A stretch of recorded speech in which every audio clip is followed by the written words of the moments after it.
हायवेवर जोडपं ज्या पद्धतीने बाईक चालवतंय ते पाहता यांना जीव महत्त्वाचा नाही का असा प्रश्न उपस्थित केला जात आहे। कारण हे जोडपं बाईक चालवताना वापरत असलेली पद्धत आणि मार्गिका अतिशय चुकीची असल्याचं दिसत आहे। हा व्हिडिओ पाहतानाही भीतीदायक वाटतोय, कारण चुकूनही एखाद्या वाहनाची धडक बसली तर भीषण अपघाताची घटना घडू शकते।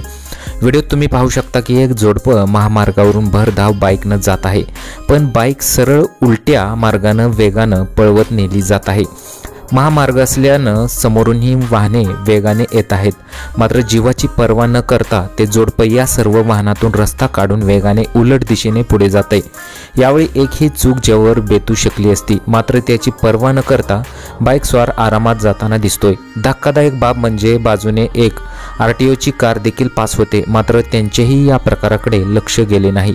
त्यामुळे अनेकांनी हा व्हिडिओ पाहिल्यानंतर पुणे पोलीस कुठे आहेत असा संतप्त सवाल उपस्थित केलेला आहे।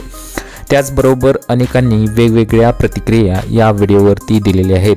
काहींनी भन्नाट प्रतिक्रिया केलेल्या आहेत। एका युजरने लिहिलंय की साडीच्या दुकानात साडी चेंज करायला जायचं असेल, दुसऱ्याने लिहिलंय की बायको म्हणाली असेल की इकडून गाडी घ्या, तर एकाने लिहिलेले आहे की पुणे पोलीस कुठे आहेत। जरी ह्या फनी कमेंट असल्या तरी हे खूप धोकादायक आहे असं तुम्हाला वाटत नाही का? आम्हाला कमेंट बॉक्समध्ये जरूर कळवा।